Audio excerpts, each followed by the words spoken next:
So there's been a lot of discussion about the state of Magic recently, the popularity of Riftbound. NRG hosted an event where they got over 700 players for Riftbound and only 100 for their modern event. Javier just got added to the Magic Hall of Fame, and here you can see him with a Riftbound lanyard around himself. So I want to talk about why Magic organized play is not as popular and kind of what they could do to try and help it. And it just comes down to a couple things for me. Aligning arena and paper, focusing on local events, and making it easier to play Magic for those who want to is the theme of those two things. So what I mean by focusing on local events is right now, if you're a fan of Magic and you want to engage with Magic and play an exciting event, a lot of what's supposed to be exciting are these spotlights and these RCs and all that. But the problem with that is they're not really accessible. A lot of people don't want to travel. If you're just in your city and you look at events you have in your city, you have maybe Friday Night Magics, maybe RCQs, maybe store championships. But the problem with that is the RCQs and store championships are very hard to plan for and keep up with. Let's say your Magic's your hobby and you're like, every couple of weeks, I just want to play a nice event on the weekend. If you want to play RCQs or store championships, you almost have to manage, open a second calendar, see when they are. The formats keep changing, so you can't just say, I'm going to play a standard deck every couple of weeks because maybe now the RCQ season is modern. You know, a couple of years ago it was Pioneer, they changed that. And also another problem with RCQs, and this ties into the fact that RCs and spotlights, is the prize of RCQs is invites that people might not care about. Because let's say you want to play Magic every couple weeks, but you don't want to travel to the RC. So now the RCQ is just an event that it's supposed to be the exciting event on the weekend, but you don't even want to go.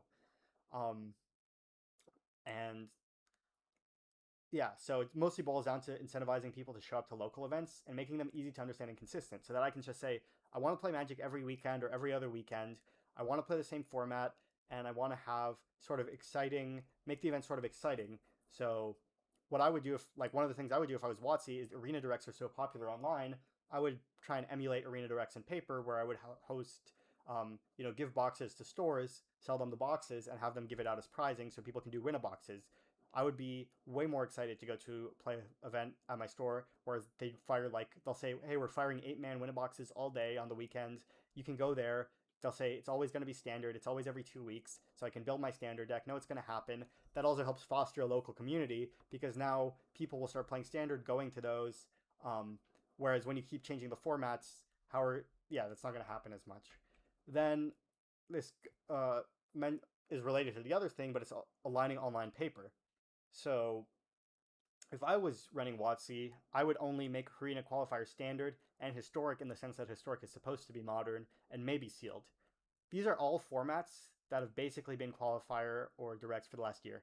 They even had a Pioneer qualifier this year, believe it or not, on Arena. This month is Timeless. And this is the scenario of why I think that's problematic. Because you're like, what's the problem with Timeless? It's more formats. Let's say, again, Magic's your hobby and you want to play, every weekend or every other weekend and you build a standard deck in paper. But now you see there's a timeless qualifier this month, and let's say you kind of care about organized play, you're a little bit more competitive. You want to do well in it, so you skip going to your local events because your local events aren't timeless, you want to play timeless. So now you're playing online, but wait a second, was Magic might have been the hobby you wanted to do in person that you also invested money to buy the standard deck in, that now for the whole month it's not even relevant. Compared to that, to if the qualifier was standard, now you can go play your local events to practice for this online event. So yeah, I think aligning online and paper is like a really big deal because it just comes down to incentivizing people to build decks. It's a big hurdle for somebody to build a standard deck, and if you build a standard deck and then there's just 8 different formats and every weekend it's a different format, why are you building a standard deck that you can only play for a couple months out of the year? It goes back to like the local events. I build a standard deck and now the RCQ season's modern, and then so you can only play standard deck a couple, not very much out of the year. It just doesn't make sense. I don't get why they just don't do a couple formats, make it standard modern, have it so people can always play standard modern, so they know when they build a deck, they can play it, as opposed to building a deck and they can only play it for a couple months out of the year. Um, this isn't as related to organized play, but it boggles my mind that Arena doesn't sell data back to its own players. They would make so much money on this. I think Valve probably makes 50 million plus, very high margin revenue, doing the same thing in Dota. And besides the selling their own data, I think the biggest problem with Moto is the events aren't time efficient. If you want to play in a challenge, you have to put aside basically a whole day. You spend time waiting for rounds. There's people double queuing. And I think the main solution I would do is just single elimination events, do like 8-man higher stakes events on Moto, or 64-man elimination events, whatever, so that you can actually play Moto and it's respectful of your time, rather than now you can't play Moto unless you have 5+ hours. It just doesn't make any sense. It's absurd to me. I mean, technically they have leagues, but those aren't as competitive anyway. That's the main thing I would say. Try and make more competitive events around being time efficient. And then I just wanted to add a couple of controversial opinions that I have, that just for fun, I guess. If I was running them, I would push Pauper, because WotC's business model, they're not like Ferrari, where they're only trying to sell, where they're only going to make 10,000 or 100,000 cars in a year and try and sell those and try and be exclusive. Their model is to sell as much as possible. I think a lot of people would be interested in Magic, but they don't play because it's expensive. And pushing Pauper just unlocks a segment of people who don't touch the game, especially people really want to attend events in real life. That's probably part of why Riftbound, all those games are popular. You can just build cheaper decks, and I don't think pushing Pauper would push people away from other formats. I think it would just get people who don't play Magic otherwise to start playing it more. And again, it's not about moving away from EDH. It's just increasing the amount of people. I don't think less people play EDH in Italy because Pauper get in. Or maybe they do, I don't know. Then another controversial opinion I have, or maybe it's consensus, is that Hasbro is getting a pretty bad return on investment on their investment in the PT probably.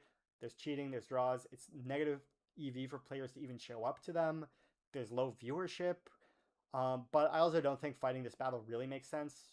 I would just let it run, focus on the other lower hanging fruit. So yeah, that's the main things I would do. And I just wanted to kind of sum it up by saying it's very hard to actually play Magic if you want to. I'm someone who's played Magic semi-professionally for the last several years, and I never play in paper because I don't even know. It's very hard for me to keep up with the events. If I wanted to build a deck, it would be irrelevant the next month. The only paper deck I built the Mouse aggro deck a couple of years ago, and it was banned, very quickly after. And I just don't care about the RCQs. The Store Championships, it's hard to tell when it's happening until after I see people posting pictures on Twitter of their promos. And I'm just in a position where it's like, I want to play Magic. I want to play maybe every week or every other weekend. And I don't necessarily want... Like, part of the problem is, yes, you can technically play Friday Night Magic every weekend, but if I'm trying to keep up with organized play, now it's a timeless qualifier. So why would I go play Standard at my local event when it's timeless? Or then it's Cube, or then it's Sealed. Whereas if they just had less formats, then I could actually play local events and it would be relevant for online. But even besides that, there just aren't very exciting events, because the competitive events are supposed to be RCQs that just who cares about. And if they just had Win-A-Boxes, yeah, every 2 weeks consistent, I could actually engage with that. And I like the same thing with Spotlights. Like, it's like RCQs. It's like, I don't care. I'm not going to go to a Spotlight. And if it's in my city, I might not even have a deck unless it's limited. I'd have to borrow one. So it mostly comes down to making consistent events of the same format, so people can play the format, learn the format. Then when there's events, they can participate in, and have consistent local events they can participate in. Aligning, yeah. So that's, I guess, pretty much everything I have to say about organized play. So just making it easy to actually play the game.